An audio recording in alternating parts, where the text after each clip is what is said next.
नमस्कार, आप लोगों का स्वागत है हमारे YouTube चैनल शिक्षा सबको में। हम लोग NIOS की उच्चतर माध्यमिक कक्षा यानी इंटरमीडिएट का अर्थशास्त्र विषय पढ़ रहे हैं। तो आप लोगों से अनुरोध है कि आप लोग हमारे अगर वीडियोस आपको पसंद आते हैं तो उनको लाइक करिए, हमारे चैनल को सब्सक्राइब करिए और साथ में जो ये बेल आइकन होता है इसको प्रेस कीजिए ताकि आप लोगों को हमारे जो भी अपडेट हैं वीडियो से संबंधित वो समय पर मिलते रहें। हम लोग मॉड्यूल 4 सांख्यिकी उपकरण पढ़ रहे हैं। इसके अंतर्गत हम अभी तक 4 वीडियोस कर चुके हैं अध्याय 8 के, जिसका कि शीर्षक है केंद्रीय प्रवृत्ति की माप। इसमें इस पार्ट का ये 5वां वीडियो है। अब तक जो पिछला वीडियो था, चौथा वीडियो था, उसमें हमने क्या देखा था? उसमें हमने माध्यिका की गणना करनी सीखी थी, व्यक्तिगत श्रेणी में माध्यिका की गणना, फिर खंडित श्रेणी में माध्यिका की गणना। उसके पश्चात हमने चतुर्थक की बात की थी, क्वार्टाइल्स क्या होते हैं। फिर उसके बाद हमने व्यक्तिगत और खंडित श्रेणी में चतुर्थक की गणना और अखंडित श्रेणी में चतुर्थक की गणना करना सीखा था। आज जो हम टॉपिक शुरू करेंगे वो है बहुलक या भूयिष्ठिक, जिसको कि इंग्लिश में मोड बोलते हैं। ठीक है, तो बहुलक क्या होता है? बहुलक किसी भी श्रेणी के कोई भी जो सीरीज है डेटा की, उसके उस मूल्य को बहुलक कहते हैं जो श्रृंखला में सबसे अधिक बार प्रयुक्त होता है, अर्थात जिसकी सबसे अधिक आवृत्ति होती है। ठीक है, जैसे जूता निर्माण, जो कोई जूता बनाने वाली कोई अगर कंपनी है, वो ये जानना चाहती है कि किस आकार के जूते की मांग अधिकतम है। ठीक है ना, 6 नंबर का जूता सबसे ज्यादा बिक रहा है या 7 नंबर का बिक रहा है। ठीक है ना, या फिर कमीज विक्रेता देखना चाहता है कि किस स्टाइल की कमीज की मांग बार बार हो रही है। ठीक है ना, तो उसको हम कैसे निकाल सकते हैं? हम लोग बहुलक के माध्यम से निकाल सकते हैं। ठीक है ना, तो बहुलक जो होगा, जूते के नंबर में जिस नंबर के जूते सबसे ज्यादा बिक रहे होंगे, जिसकी आवृत्ति सबसे ज्यादा होगी, वो बहुलक होगा। जो व्यक्तिगत श्रेणी में बहुलक की गणना होती है, उस केस में व्यक्तिगत श्रेणी में हम मात्र निरीक्षण से ही, मतलब सिर्फ इंस्पेक्ट करेंगे, सिर्फ देखेंगे, उससे ही हमको पता चल जाएगा कि कौन सा जो अंक है वो बहुलक है, कौन सी संख्या बहुलक के रूप में उस श्रेणी में मौजूद है। जैसे ये एक सीरीज दे रखी है, व्यक्तिगत श्रेणी दे रखी है, इसमें आप देख रहे हैं जो 21 का जो अंक है वो एक बार यहाँ आया है, दूसरी बार यहाँ आया है और तीसरी बार यहाँ आया है। इसका मतलब ये 3 बार इस श्रेणी में आया है, तो उसकी आवृत्ति कितनी हुई? 3 हुई। और किसी भी अंक की आवृत्ति 3 नहीं है, इसलिए जो श्रेणी का बहुलक है वो 21 कहलाएगा। ठीक है ना, तो वह संख्या जिसकी आवृत्ति सबसे ज्यादा होगी, अधिकतम होगी, वही बहुलक होती है। यदि किसी श्रेणी में 2 या 2 से अधिक संख्या अधिकतम आवृत्ति वाली हैं, तो वहां बहुलक की गणना कठिन होती है। अगर मान लीजिए 26 के भी 3 ही होते तो फिर बहुलक की कैलकुलेशन करना, बहुलक की गणना करना मुश्किल था। अगर 26 की आवृत्ति भी 3 होती, 26 की संख्या भी 3 बार आ रही होती, तो फिर हमारे लिए जो बहुलक है उसकी गणना थोड़ी कठिन हो जाती। और जो ये सीरीज बन जाती, अगर आपको 2 बहुलक मिल रहे हैं किसी श्रेणी में, तो वो द्विबहुलक श्रेणी बन जाती, या फिर 3 बहुलक श्रेणी भी बन सकती है, या फिर बहुलक श्रेणी भी उसको कहा जाता है। ठीक है ना, जिस श्रेणी में एक से ज्यादा बहुलक होते हैं उसको बहुबहुलक श्रेणी कहा जाता है। अगर 2 बहुलक हैं तो द्विबहुलक, 3 बहुलक हैं तो त्रिबहुलक। ठीक है, उसका जो नाम है उसका नामकरण इस प्रकार से किया जाता है। तो अब हम जानते हैं कि खंडित श्रृंखला में बहुलक की गणना कैसे करते हैं। खंडित श्रृंखला में बहुलक की गणना के लिए 2 विधियां हैं। एक है निरीक्षण की विधि, जिसको कि इंस्पेक्शन मेथड बोलते हैं, और एक है समूहन विधि और विश्लेषण तालिका विधि। इसमें क्या करते हैं? इसमें ग्रुपिंग और एनालिसिस टेबल का हम यूज करते हैं बहुलक की गणना करने के लिए। तो सबसे पहली जो विधि है वो है निरीक्षण विधि।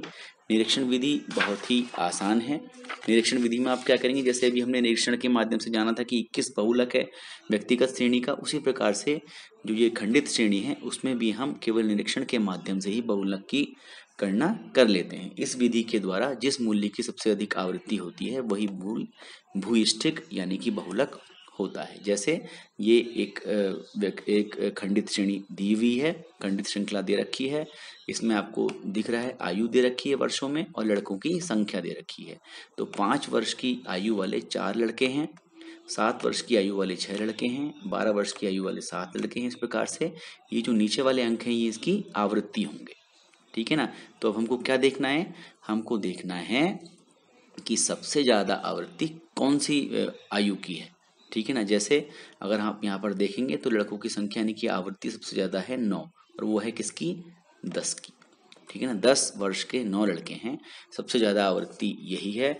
तो इस उदाहरण से हमको ये स्पष्ट रूप से हमको देखने को मिलता है कि यहाँ बहुलक क्या होगा, यहाँ बहुलक होगा 10, ठीक है ना। 10 बहुलक क्यों है, क्योंकि उसकी आवृत्ति 9 है, वो 9 बार यहाँ पर प्रयोग में लाया गया है। 10 वर्ष की आयु वाले 9 लड़के हैं, जो कि पूरे श्रृंखला में, पूरे समूह में सबसे ज्यादा है, इसलिए 10 बहुलक कहलाएगा। तो समूहन विधि और विश्लेषण तालिका विधि। समूहन विधि और विश्लेषण तालिका विधि में का प्रयोग वहाँ किया जाता है, समूहन विधि का प्रयोग वहाँ किया जाता है जहाँ सबसे अधिक आवृत्ति, पूर्व आवृत्ति और अगली आवृत्ति में अंतर कम हो, ठीक है ना, मतलब बहुत कम डिफरेंस हो, ठीक है।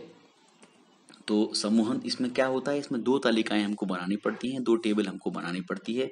एक तो होती है समूहन तालिका, ठीक है, और दूसरी होती है विश्लेषण तालिका, ठीक है ना। तो समूहन यानी कि ग्रुपिंग टेबल बनती है और एक बनती है एनालिसिस टेबल। 2 टेबल इसके अंदर हमको बनानी पड़ती हैं। कैसे इसको बनाते हैं उसको हम एक उदाहरण के माध्यम से मैं आपको समझाता हूँ, ये आपकी किताब में दिया गया है। तो इस उदाहरण में क्या है, इस उदाहरण में हमको जब हमको 2 चीजें दे रखी हैं, आयु दे रखी है और उसकी आवृत्ति दे रखी है, ठीक है ना। जो सवाल है वो सवाल कुछ इस प्रकार से है कि आयु जो लड़कों की दे रखी है, जो अभी हमने सवाल पहले उस केवल निरीक्षण विधि से किया था, उसी सवाल को हम समूहन विधि और विश्लेषण तालिका विधि से भी करने वाले हैं। तो इसमें आपको आयु दे रखी है वर्षों में और लड़कों की संख्या दे रखी है, ठीक है। वही चीज है जो अभी हमने बात की थी। तो इसमें आप क्या करेंगे, इसमें आपको 2 टेबल बनानी पड़ेंगी। तो पहली टेबल जो होती है उसमें आप क्या करेंगे, उसमें आप 1 2 3 4 5 6 आपको कॉलम बनाने होते हैं, ठीक है ना। 6 कॉलम आपको बनाने होंगे समूहन तालिका में। तो समूहन तालिका के अंदर सबसे पहले आप आयु लिखेंगे। आयु मतलब जो चर आपको दे रखे हैं, जो वेरिएबल दे रखे हैं, जिसके की सापेक्ष आपको आवृत्ति दी गई है, ठीक है ना, वो आप उसके अंदर करेंगे। तो उसमें क्या है, आयु आपने लिख ली एक तरफ, दूसरी तरफ फिर आपने ये जो सबसे पहला जो कॉलम होगा उसमें सीधे सीधे जो आवृत्ति है वो उसके सामने लिख दी। जैसे 5 की आवृत्ति 4 है, 7 की आवृत्ति 6 है, 10 की आवृत्ति 9 है, 12 की आवृत्ति 7 है, 15 की आवृत्ति 5 है और 18 की आवृत्ति 3 है। इसके बाद क्या करना होता है, इसके बाद दूसरी जो तालिका है वो कैसे बनती है, दूसरी जो स्तंभ है, जो कॉलम है, उसको कैसे भरा जाता है। उसके लिए आप जो पहले की 2 हैं उन दोनों को जोड़ के आगे लिख दीजिए, 4 और 6 10। ऐसे ही जो अगले 2 हैं उनको भी जोड़ के आगे लिख दीजिए, 9 और 7 16, और जो उसके अगला है वो है 5 और 3 8। इस प्रकार से आपने जो दूसरा कॉलम है उसको भर लिया। इन दोनों का जोड़ 10, इन दोनों का जोड़ 16, इन दोनों का जोड़ 8। तो यहाँ पर आप देख रहे हैं सबसे बड़ी संख्या क्या है, 16। तो 16 के सापेक्ष 10 और 12 कौन कौन से आ रहे हैं, 10 और 12। तो आप साथ साथ जो दूसरी तालिका है, जो विश्लेषण तालिका है, वो भी बनाते चलिए। यहाँ से आपको क्या मिला है, यहाँ से आपको जो दूसरा स्तंभ आपने बनाया है 10 16 और 18, उसमें 16 सबसे बड़ी संख्या है जो कि बहुलक वाला वर्ग कहलाएगी। तो इस जो ये संख्या है इसके सापेक्ष जो 2 जिनको की जोड़ के आपने 16 प्राप्त किया है, 10 और 12 दोनों के नीचे 1 1 आप लिख लेंगे। 1 यहाँ लिख लिया, 1 यहाँ लिख लिया। ये दूसरी तालिका, दूसरा जो कॉलम है उसके सापेक्ष मान है, ठीक है ना। तो जहां पर भी आपको बड़ा मिल रहा है उसके आगे आप 1 1 की संख्या लिखते चलेंगे। तो जो पहली जो कॉलम है, पहले कॉलम में सबसे बड़ी संख्या है 9, 9 है किसके लिए, 10। तो यहाँ पर 10 के आगे हमने 1 लिख दिया, ठीक है। आप सोच रहे होंगे ये जो तालिका है विश्लेषण तालिका, उसका जो हम पहला और दूसरा अभी भर सकते हैं, क्यों, क्योंकि पहले और दूसरी वैल्यूज हमको मिल गई हैं। कौन कौन सी वैल्यूज मिल गई हैं, पहली वैल्यू हमको मिल गई है 9, पहले स्तंभ में जो बहुलक है वो है 9, 9 किसके सापेक्ष आता है, 10 के सापेक्ष, इसलिए हमने पहले के सापेक्ष 10 वाली जगह पर 1 लिख दिया। ऐसे ही दूसरे स्तंभ के लिए, दूसरे स्तंभ में हमको 16 मिला, 16 किसके लिए है, 10 और 12 के लिए, तो हमने उसके नीचे भी 1 और 1 लिख दिया, ठीक है। इतना भी आप समझ के चलिए। अब हम धीरे धीरे बढ़ेंगे। अभी हमने 1 लिख दिया और ये 1 और 1 लिख दिए, ठीक है ना। 1 और 2, 2 स्तंभ के सापेक्ष हमने उसके सामने संख्या लिख दी है। अब हम आगे बढ़ते हैं अगली बार। अब हमने 2 स्तंभ बना लिए थे, 1 और 2, 2 यहाँ पर भी भर लिए थे, जो विश्लेषण तालिका है। तो अब हम तीसरा स्तंभ बनाएंगे। तीसरा स्तंभ कैसे बनेगा? तीसरा स्तंभ बनेगा एक छोड़कर, ठीक है ना, मतलब पहला वाला छोड़ देंगे, नीचे के दो को जोड़ लेंगे, 6 और 9 को जोड़ेंगे तो 15, पहला वाला छोड़ देंगे, इसके बाद फिर एक छोड़ देंगे और दो ले लेंगे नीचे के, ठीक है ना, इसमें छोड़ेंगे नहीं, अब आप दो दो लेते चलेंगे, ठीक है ना, पहला वाला छोड़ के खाली फिर दो दो लेते हुए जाएंगे। तो अगला दो क्या आएंगे? 7 और 5 12, तो 9 और 6 15, 7 और 5 12। तो इस प्रकार से आपको जो तीसरा जो कॉलम है वो मिल गया। इसके नीचे दो संख्याएं नहीं, इसलिए इसको हमने नहीं जोड़ा 3 को किसी के साथ। क्यों? क्योंकि 3 के साथ जोड़ा बनाने के लिए कोई भी एक अंक मौजूद नहीं है। तो आप 9 और 6 15 आपने लिख दिया, 7 और 5 12 आपने लिख दिया, ठीक है ना। यहाँ पर दोनों में से बड़ा कौन है? 15 बड़ा है। तो 15 क्या होगा? 15 के सापेक्ष जो बहुलक वाले जो वेरिएबल्स हैं वो लिख लेंगे आप। तो आप तीसरे स्तंभ में यहाँ जाएंगे विश्लेषण तालिका में, आपको तीसरे के लिए कौन कौन से मिले हैं? 15 मिला है। 15 के सापेक्ष कौन कौन से हैं? 7 और 10, क्योंकि आपने 6 और 9 को जोड़ के 15 बनाया था। तो 7 और 10 के आगे आप एक एक लिख देंगे। 7 के आगे भी एक लिख दिया है और 10 के आगे भी एक लिख दिया है। तो अब आपकी जो ये विश्लेषण जो तालिका है वो यहाँ तक कंप्लीट हो गई। 3 कॉलम के सापेक्ष आपने वैल्यूज लिख दी हैं। अब हम बात करेंगे चौथे कॉलम की। जब हम चौथे कॉलम पे आ गए हैं, 3 कॉलम हमने बना लिए हैं, चौथा कॉलम, अब हम चौथे कॉलम के लिए वैल्यूज लिखना शुरू करेंगे। चौथे कॉलम में क्या होता है? अभी तो हमने 2-2 के जोड़े बनाए, अब हम 3-3 के जोड़े बनाएंगे, ठीक है ना। जब हम तीसरे कॉलम तक थे तब हमने केवल, पहले में तो हमको ऐसे ही मिल गया था, दूसरे के लिए हमने 2 के जोड़े बनाए थे, इन दोनों का, इन दोनों का और इन दोनों का। तीसरे के लिए हमने पहले को छोड़ दिया था, इन दोनों का जोड़ा बनाया था, इन दोनों का जोड़ा बनाया था। चौथे केस में अब हम 3 का जोड़ा बनाएंगे। कितने का? 3 का जोड़ा बनाएंगे, 3 अंक लेंगे, ठीक है, एक साथ। कौन से? 9, 4 से लेके 9 तक, 4, 6 और 9 को जोड़ेंगे तो 19 आएगा, वो यहाँ पर लिख देंगे। ऐसे ही 7, 5 और 3 को जोड़ेंगे तो 15 आएगा, वो यहाँ पर लिख देंगे। इन दोनों में जो बड़ी संख्या है वो है 19, ठीक है। तो 19 किससे आया है? 4, 6 और 9 से, यानी कि 5, 7 और 10 से। तो जो चौथा स्तंभ होगा विश्लेषणात्मक तालिका का, उसके चौथे स्तंभ में आप 1 1 1 लिख देंगे। किसके आगे? 5, 7 और 10 के आगे।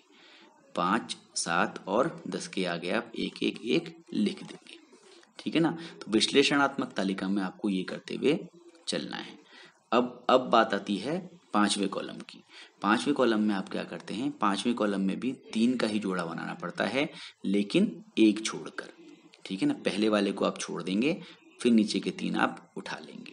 जैसे 3 कौन से उठाएंगे? 6 से लेके 7, यानी कि 6, 9 और 7 तीनों को जोड़ लेंगे। 9, 6, 15 और 7 22, 22 यहाँ पर लिख देंगे। और 22 के सापेक्ष पांचवा जो कॉलम है, पांचवें कॉलम में आप 22 किससे मिलके बना है? 7, 10 और 12 के सापेक्ष जो आवृत्तियां थी उनको जोड़ के बनाया है आपने। तो 7, 10 और 12 के नीचे आप 1 1 लिख देंगे, ठीक है ना, जैसे कि आपने इसमें लिखा है। पांचवें कॉलम में 7, 10 और 12 के आगे आपने 1 1 1 लिख दिया है। समझ में आ रहा होगा?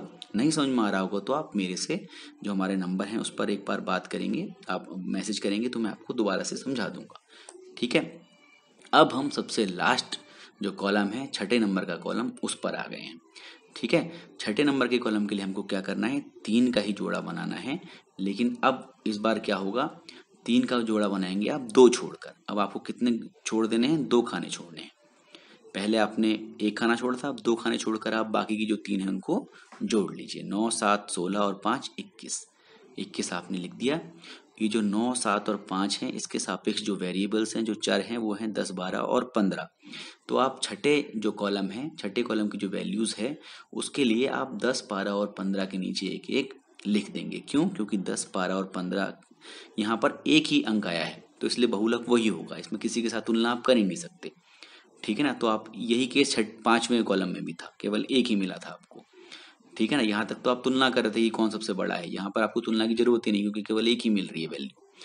तो आप 10, 12 और 15 के नीचे भी 1 1 1 लिख देंगे। तो इस प्रकार से ये समूही तालिका बन जाएगी और ये बन जाएगी आपकी विश्लेषणात्मक तालिका। तो समूही तालिका में जैसे हमने देखा था कि जो 5 की जो पहला वाला जो कॉलम है, 5 के लिए 5 की जो वैल्यू है, 5 की वैल्यू केवल एक बार उसके अंदर बहुलक आ रहा है, वो है 19।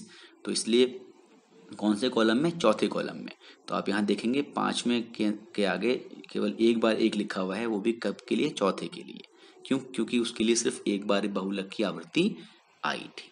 ठीक है, तो इस प्रकार से हमने जो भी भरते हुए चले गए थे ना सारे के सारे, तो अब आप क्या करेंगे, जो एक एक की संख्या है इन सबको जोड़ देंगे। तो 5 के लिए 1 आएगा, 7 के लिए 3 आएगा, 10 के लिए 6 आएगा। तो सबसे ज्यादा जो अंक आ रहा है वो सबसे ज्यादा जोड़ है 6 का है, इसलिए 6 का ही अंक इसमें बहुलक माना जाएगा। ठीक है ना। 5 जो आप देख रहे हैं, 5 की 1 हमने लिखा था क्योंकि यहाँ पर 19 था चौथे उसमें। ठीक है ना, इसके एक बार इसके लिए बहुलक की आवृत्ति आई है। तो इस प्रकार से आप लोग ये जो समूहन और विश्लेषणात्मक वाली जो विधि है, विश्लेषण तालिका विधि है, इसकी सहायता से बहुलक निकालना सीख गए होंगे।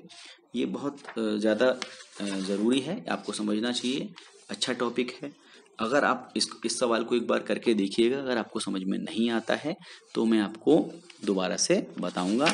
अगले वीडियो में हम बहुलक के मूल्यांकन के बारे में पढ़ेंगे कि बहुलक किस प्रकार से अधिकतम मूल्यों से प्रभावित नहीं होता है, क्योंकि और इसकी गणना खुले सिरे वाली आवर्ती वितरण में भी की जा सकती है। जो बहुलक होता है वो किसी भी अंक के स्थान पर डिपेंडेंट नहीं है। आपने देखा होगा कि हमने उसको जब सीरीज के अंदर बहुलक निकाला था तो ना उसको आरोही क्रम में लगाया था ना अवरोही क्रम में लगाया था। हम सिंपल सीधे सीधे उसको लिखा और उसको निकाल दिया था। ठीक है ना, उसकी वैल्यू बहुलक की निकाल दी थी केवल आवृत्ति को देख के, जिसकी जिस अंक की जिस संख्या की सबसे ज्यादा आवृत्ति थी वही बहुलक था। ठीक है ना, तो इसमें उसके स्थान से कोई फर्क नहीं पड़ रहा था। ठीक है ना, उसमें इसलिए जो बहुलक है वो अधिकतम मूल्यों से भी प्रभावित नहीं होता है, वो प्रभावित होता है मूल्यों की आवृत्ति से। जिस भी मूल्य की आवृत्ति ज्यादा होती है, जो ज्यादा बार आया होता है किसी श्रेणी में, वही उस श्रेणी का बहुलक होता है। ठीक है ना, तो आज के लिए इतना ही। ये छोटा सा मैंने बनाया, काफ़ी दिनों बाद मैंने इकोनॉमिक्स का वीडियो बनाया है। आशा करता हूँ कि अगर आपको ज़्यादा जल्दी जानने की ज़रूरत होगी तो आप लोग मुझे मैसेज करेंगे। ये हमारे कॉन्टैक्ट डिटेल्स हैं, इस पर आप हमें मैसेज कर सकते हैं, चाहे व्हाट्सएप पे करें चाहे इंस्टाग्राम पे करें। ठीक है, और आप लोगों से अंत में फिर वो एक बार अनुरोध रहेगा कि आप लोग अपने जानने वाले, अपने दोस्त, ऐसे लोग जो कि किसी भी हिंदी माध्यम के बोर्ड से पढ़ रहे हों, उनके साथ हमारे वीडियोज़ और हमारे चैनल को जरूर शेयर कीजिएगा। धन्यवाद। Thank you.